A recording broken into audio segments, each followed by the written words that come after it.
So hello दोस्तों, welcome back. दोस्तों आज एक शेयर के बारे में हम लोग जानकारी लेने वाले हैं। कुछ इंपॉर्टेंट पॉइंट है जो मैं आपको समझाना चाहूँगा।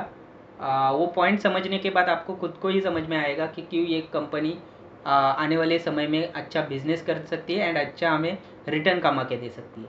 तो चलिए दोस्तों जान लेते हैं कंपनी के बारे में। देखो दोस्तों, कंपनी का नाम है इपैक्ट ड्यूरेबल्स लिमिटेड। अब कंपनी करती क्या है, बिजनेस क्या है कंपनी का, ये समझना काफ़ी ज़्यादा इंपॉर्टेंट है। तो ओरिजिनल डिज़ाइन मैन्युफैक्चरर है company of room air conditioner. ऐसा नहीं कि रूम एसी का ही ओरिजिनल डिज़ाइन मैन्युफैक्चरर है, और भी कई सारे प्रोडक्ट्स है। लाइक आप देख सकते हो यहाँ पे एयर कंडीशनर हो गया, small domestic appliances like cooktop, mixer grinder, water dispenser, और अभी अभी एक एयर फ्रायर करके नया प्रोडक्ट आज ही के दिन लॉन्च किया है कंपनी ने। ठीक है, तो ये सब प्रोडक्ट का कंपनी ओरिजिनल डिज़ाइन मैन्युफैक्चरर है। अब ओरिजिनल डिज़ाइन मैन्युफैक्चरर का मतलब क्या है दोस्तों, ये आप अगर क्लाइंटल के साथ में आपको समझाना चाहूँगा। आपने एसी अगर आप देखा होगा, कई एसी में आप देख सकते हो, ब्लू स्टार का एसी आपने देखा होगा, डाइकिन का एसी देखा होगा, गोदरेज का, हायर, हैवल्स, वोल्टास। अब ये कॉमन जो है वो मैं आपको बता रहा हूँ। तो आप अब कभी भी आप देखते हो ना, वोल्टास का हो गया समझो, वोल्टास का एसी देखते हो, ठीक है। तो इसका मतलब क्या है दोस्तों, ओरिजिनल डिज़ाइन मैन्युफैक्चरर का मतलब मैं आपको समझाता हूँ। आपने वोल्टास का एसी देखा होगा, ठीक है। तो वोल्टास का एसी, वो आपको ब्रांडिंग वोल्टास का दिख रहा है, बट वोल्टास उसको नहीं बना रहा है। वोल्टास उसको इपैक्ट ड्यूरेबल से बना के लेता है, उस पर खुद का ब्रांडिंग करता है। ब्रांडिंग मतलब खुद का नाम डालता है और फिर वो मार्केट में बेचता है। सेम ब्लू स्टार का भी वही है। ब्लू स्टार इपैक्ट ड्यूरेबल से एसी बना के लेता है, खुद का नाम उस पर छपवाता है या फिर ब्रांडिंग करता है और फिर मार्केट में बेचता है। तो आई होप कि आपको ओरिजिनल डिज़ाइन मैन्युफैक्चरर का मतलब समझ में आया होगा, और साथ ही साथ कंपनी का बिजनेस क्या है वो भी आपको समझ में आया होगा। ठीक है, तो चलिए दोस्तों अभी क्वार्टरली रिजल्ट एक बार देख लेते हैं दोस्तों। अब यहाँ पे मैं आपको एक काफ़ी ज़्यादा इंपॉर्टेंट पॉइंट समझाने वाला हूँ, तो प्लीज़ आप मेरे मेरे कहने पे आप ज़रा ध्यान दीजिए, ठीक है। अब देखो दोस्तों, यहाँ पे आप देखोगे ना, मार्च या और जून, ये 2 क्वार्टर में आपको हर साल ज़्यादा सेल और ज़्यादा प्रॉफिट देखने को मिलता है, ठीक है। ऐसा क्यों होता है दोस्तों, क्योंकि कंपनी का मेन ओडीएम का मेन काम करती है कंपनी एसी में, ठीक है।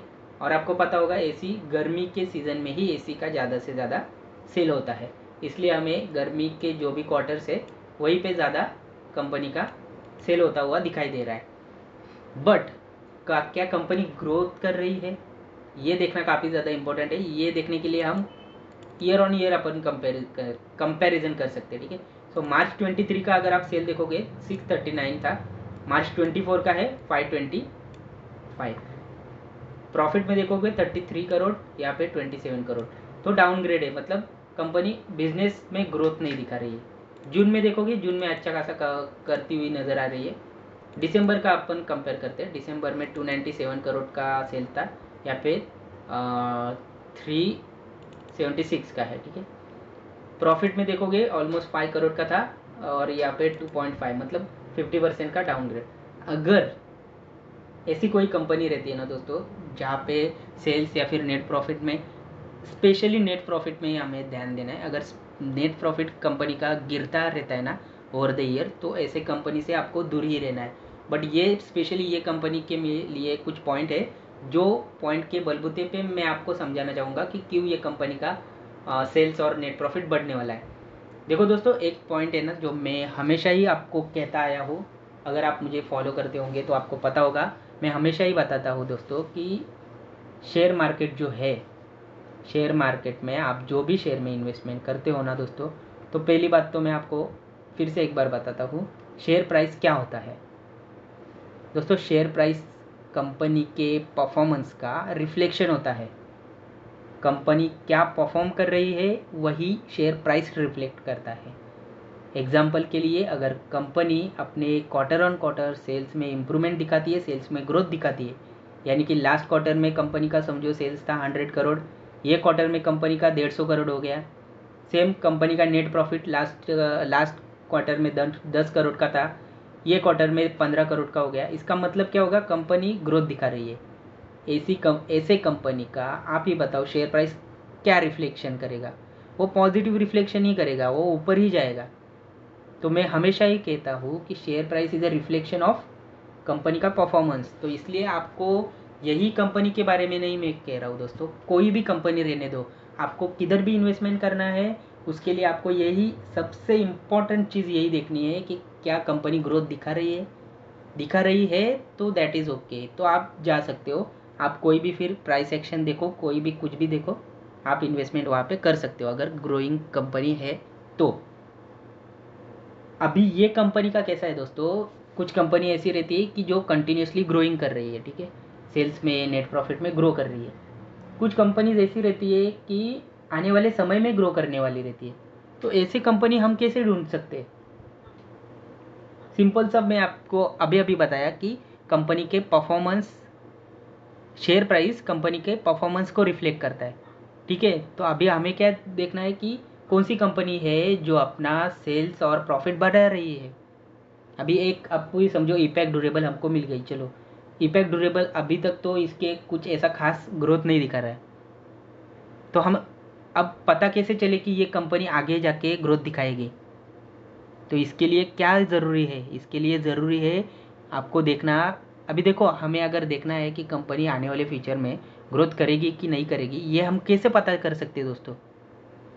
ये हमें तब पता चल सकता है कि हमें पता हो कि कंपनी अपना एक्सपेंशन कर रही है, कंपनी समझो किसी और कंपनी के साथ पार्टनरशिप कर रही है बिजनेस के लिए, कंपनी को बड़े बड़े ऑर्डर मिल रहे हैं। तो ये कुछ चीज़ें रहती है जिसके बलबूते पे हम कह सकते हैं कि हाँ, कंपनी अभी फ्यूचर में कंपनी का बिजनेस बढ़ने वाला है। बट इसके लिए आपको पता कैसे चलेगा कि कौन सी कंपनी बिजनेस बढ़ाने के लिए स्टेप्स ले रही है? तो मेरे चैनल का मोटिव ही दोस्तों यही है कि आपके पास सही न्यूज़ पहुंचाना। इसलिए मैं आपको कहता हूँ कि आप डेली न्यूज़ देखा करो, मार्केट WIP को सब्सक्राइब करो। मैं आपको डेली बेसिस पे कौन सी कंपनी कैपेसिटी एक्सपेंशन कर रही है, कौन सी कंपनी को ऑर्डर्स मिल रहे हैं, कौन सी कंपनी MOU साइन कर रही है, सारे इंपॉर्टेंट न्यूज़ में कवर करता हूँ। और ये न्यूज़ देखने के बाद ही आपको पता चलेगा कि मतलब ये न्यूज़ देखने के बाद ही आप ऐसे शेयर ढूंढ पाओगे जो आपको मल्टीबैगर रिटर्न तक दे सकता है। अभी देखो दोस्तों, इसमें कुछ पॉइंट है जो मैं आपको बताना चाहूँगा। यहाँ पे अगर आप अनाउंसमेंट में देखोगे दोस्तों, तो यहाँ पे आपको दिखेगा कंपनी को अभी अभी PLI स्कीम में इंसेंटिव मिला है। ये पहले भी मिल चुका था, फेज़ 1 का मिल चुका था 78 लाख, आज फिर से मिला है, आज नहीं सॉरी 22 तारीख को 30 करोड़ का, ठीक है। अभी इंसेंटिव का मतलब क्या है मैं आपको वो पहले समझाता हूँ। देखो दोस्तों, अपनी गवर्नमेंट, इंडियन गवर्नमेंट मतलब मोदी सरकार का ये अभी एक टारगेट है कि इंडिया को इलेक्ट्रॉनिक मैन्युफैक्चरिंग का हब बनाना है, ठीक है। अब आपको देखो दोस्तों, आपको आपका माइंड है ना ऐसा ओपन करना है, माइंड को ओपन करके सारे चीज़ों को एक साथ कनेक्ट करना है। अब आप खुद ही सोचो, गवर्नमेंट का अगर टारगेट है कि बाबा अपने इंडिया को मैन्युफैक्चरिंग हब करना है, तो क्या गवर्नमेंट खुद से करेगी? क्या नहीं करेगी। गवर्नमेंट क्या करेगी, अपने इंडिया में जितने भी इलेक्ट्रॉनिक मैन्युफैक्चरर है उनसे ये काम करवा के लेगी। अब कोई भी कंपनी क्यों बोलेगी मैं आपका काम क्यों करूँ? तो इसलिए गवर्नमेंट इंसेंटिव कुछ ना कुछ तरीके लाती है अपना टारगेट अचीव करने के लिए, इसलिए गवर्नमेंट इंसेंटिव्स लाती है। अब इंसेंटिव का मतलब ही यही होता है कि आप हमारे से पैसा लो और हमारा ये टारगेट है वो कंप्लीट करके दो। देखो दोस्तों, इंसेंटिव किसी को भी नहीं मिलता है। इंसेंटिव अगर आपको लेना है ना, तो इंसेंटिव के जो कंडीशन रहते हैं वो भी फुलफ़िल करने रहते हैं। और इंसेंटिव की कंडीशन ही ऐसी रहती है कि आपको सेल्स में प्रॉफिट में ग्रोथ दिखाना ही होगा। अगर आप सेल्स और प्रॉफिट में ग्रोथ दिखाओगे, अग्री करते हो, चलो अग्री करते हो, ले लो इंसेंटिव। अब इंसेंटिव में अगर आपको कंटिन्यू रहना है तो आपको सेल्स और नेट प्रॉफिट में ग्रोथ दिखाना पड़ेगा। अगर आप सेल्स और नेट प्रॉफिट में ग्रोथ नहीं दिखाओगे, आपको इंसेंटिव कैंसिल हो जाएगा। आपका इंसेंटिव और गवर्नमेंट कभी कभी इंसेंटिव रिटर्न भी ले लेती है। इंसेंटिव किसी को भी नहीं मिलता है दोस्तों, उसका टारगेट हमें अचीव करना पड़ता है। वो टारगेट मतलब सेल्स प्रॉफिट आपको ग्रोइंग स्टेज में लेके जाना पड़ता है, तभी आपको वो इंसेंटिव में गवर्नमेंट रखती है। अदरवाइज़ आप इंसेंटिव से कैंसिल हो जाते हो। अब आप कनेक्शन समझो दोस्तों, गवर्नमेंट ने टारगेट रखा है कि इंडिया को मैन्युफैक्चरिंग हब बनाना है, तो गवर्नमेंट ने इंसेंटिव लाया, इंसेंटिव में कंडीशन रखा कि ठीक है आपको इंसेंटिव मिलेगा, बट आपको सेल्स में नेट प्रॉफिट में ग्रोथ दिखानी पड़ेगी, तभी आपको इंसेंटिव में आप कंटिन्यू रह सकते हो। ठीक है, तो एक पॉइंट तो आपको समझ में आया कि क्यों कंपनी का सेल्स प्रॉफिट आने वाले क्वार्टर्स में बढ़ सकता है, इसका 1 पॉइंट तो आपको समझ में आ गया। ठीक है, अब दूसरा देखो दोस्तों, आज ही के दिन ना कंपनी ने एक company introduces new air fryer product. ठीक है, एक न्यू प्रोडक्ट लॉन्च किया है कंपनी ने, तो इसलिए आने वाले समय में कंपनी को ये प्रोडक्ट के लिए भी, मैन्युफैक्चरिंग के लिए भी कंपनी को ऑर्डर्स मिलेंगे। सिंपल सी बात है, आपको ये समझना चाहिए। ठीक है, न्यू प्रोडक्ट लॉन्च किया है तो ऑब्वियसली इससे भी कंपनी बिजनेस करेगी। ये हो गया। फिर आप देखोगे एक सब्सिडरी भी बनाई है कंपनी ने यूएई में।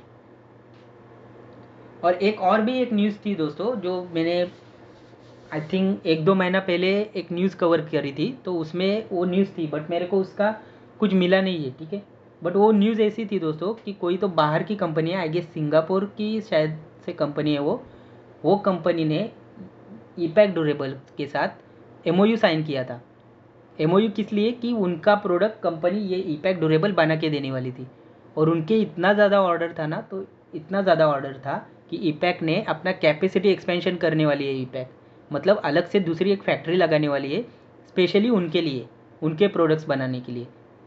तो वो मेरे को एक्चुअली वो न्यूज़ यहाँ पे किधर मिला नहीं है, तो प्लीज़ वो एक पॉइंट है जो मैं आपको साथ शेयर करने वाला था, तो वो एक पॉइंट आप ध्यान में रखिए। ठीक है, तो अभी हो गए दोस्तों 3-4 पॉइंट हो गए, लाइक इंसेंटिव मिला है कंपनी को, सब्सिडरी ओपन की है कंपनी ने, प्रोडक्ट लॉन्च किया है कंपनी ने वो हेंगसेंग कुछ तो ऐसा नाम था यार, मेरे को अभी नाम भी नहीं वो कंपनी का याद, बट वो कंपनी ने ईपैक के साथ एग्रीमेंट किया है कि आप हमें ये प्रोडक्ट बना के दो, और उनके लिए कंपनी ने अलग से एक फैक्ट्री लगाने की चालू किया है।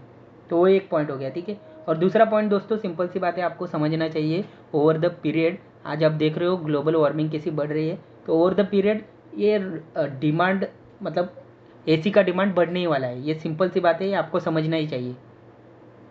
एसी का डिमांड कभी कम नहीं होने वाला, वो बढ़ना ही चाहिए, बढ़ना ही मतलब बढ़ेगा ही। ठीक है, और आपको ये भी समझना है कि आज इंडिया में इतनी बड़ी पॉपुलेशन है, बट काफ़ी कम पॉपुलेशन है जिनके पास एसी है।